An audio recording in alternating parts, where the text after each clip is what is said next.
अस्सलाम वालेकुम एवरीवन।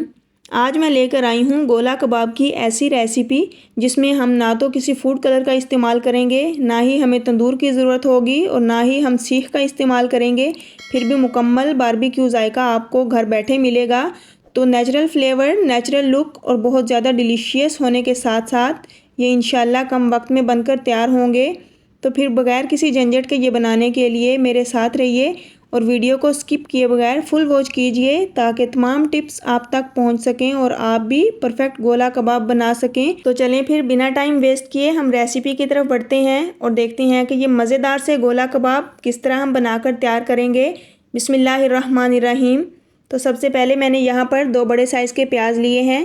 इन्हें रफली चॉप करने के बाद मैं इनको फ्राई कर लूँगी। तो चलें अब नेक्स्ट स्टेप की तरफ बढ़ते हैं।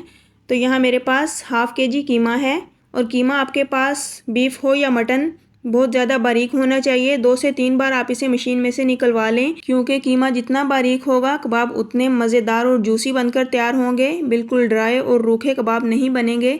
तो यहाँ पर मैं इसे चॉपर में डाल देती हूँ क्योंकि हमने इसकी मिक्सिंग करनी है। तो इसके साथ मैं इसमें हरा धनिया चंद पत्ते डाल दूँगी और 4 से 5 अदद मेरे पास हरी मिर्चें हैं, डंडियाँ उतार कर मैं ये डाल दूँगी। आप चाहें तो इसमें खुशबू के लिए पुदीना भी ऐड कर सकते हैं, लेकिन मैं यहाँ पर हरी मिर्च और हरा धनिया ही डालूँगी।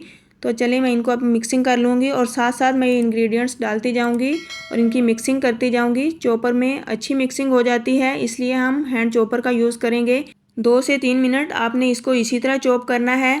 तो 2 से 3 मिनट के बाद आप ये देखें हमारे कीमे के साथ धनिया और हरी मिर्चें अच्छे से मिक्स हो चुकी हैं। तो अब इसके बाद हम बढ़ते हैं नेक्स्ट स्टेप की तरफ। हमने इसमें दही ऐड करना है। तो दही आपके पास बिल्कुल ड्राई होना चाहिए, यानी कि इसमें पानी बिल्कुल भी नहीं होना चाहिए। यहाँ हाफ़ kg कीमे के हिसाब से मैं इसमें 3 टेबलस्पून दही ऐड कर दूँगी। दही डालने से आपको बहुत ज़्यादा शानदार फ्लेवर मिलेगा। तो यहाँ पर मेरे पास तली हुई प्याज है जिसे मैंने खुद घर पे फ्राई किया है। तो आप बजाय इसके कि कच्चा प्याज चॉप करके फिर उसे निचोड़ कर डालें, इससे प्याज का तमाम फ्लेवर निकल जाता है। आप फ्राई करके प्याज इसमें यूज़ करें तो फिर आप देखिए कि कितना शानदार फ्लेवर आपको मिलेगा। इससे आपके कबाब का कलर तो थोड़ा सा डार्क हो सकता है लेकिन बहुत ही शानदार फ्लेवर मिलेगा। तो चलें अब हम इसको एक बर्तन में निकाल लेते हैं और बाकी के इंग्रेडिएंट्स को हम हाथों से ही मिक्स कर लेंगे। यहाँ मेरे पास लहसुन और अदरक का पेस्ट है जो कि मैंने खुद घर पे बनाया है। तो मैंने इसको मशीन में नहीं बल्कि हाथ की मदद से बनाया है। तो आप भी इसे इस तरह मोटा मोटा क्रश करके डालिए तो देखें फिर इसका फ्लेवर क्या निखर कर आएगा। तो यहाँ चलें इसमें अब स्पाइसेस ऐड करते हैं। हाफ़ टेबलस्पून मैं यहाँ पर नमक डालूँगी, 1 टीस्पून इसमें मैं हल्दी डाल दूँगी, 1 टीस्पून पिसी हुई लाल मिर्च ऐड करेंगे। आप अपनी रेसिपी के हिसाब से ऐड कीजिए।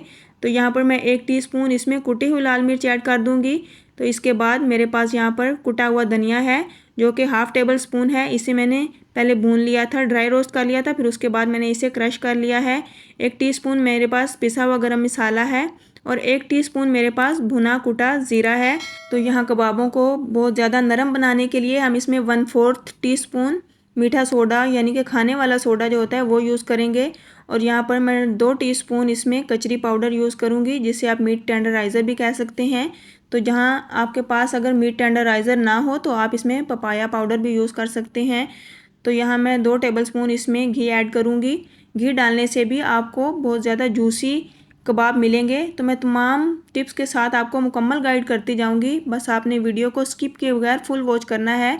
तो जब आप इस तरह कबाब बनाएंगे इंशाल्लाह आपके कबाब बहुत ज़्यादा जूसी और मज़ेदार बनकर तैयार होंगे और अंदर तक फुल पके हुए होंगे। तो बस हमने तकरीबन 4 से 5 मिनट इस तरह हाथों से मसल कर इस मसाले को तैयार करना है।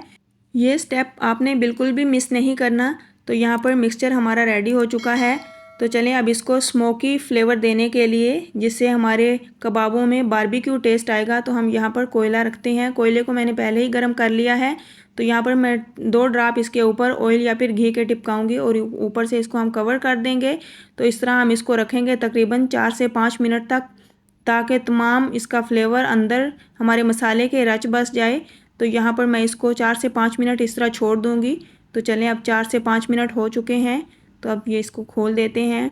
तो यहाँ पर कोयला भी ठंडा हो चुका है, इसे हम रिमूव कर देंगे। अब हम इस कबाबों के मिक्सचर को तकरीबन 10 मिनट का रेस्ट देंगे। जब ये अच्छी तरह सेट हो जाएगा तो फिर हम इससे कबाब बनाना स्टार्ट करते हैं। तो चलें अब 10 मिनट के बाद इसकी कंडीशन हम चेक करते हैं।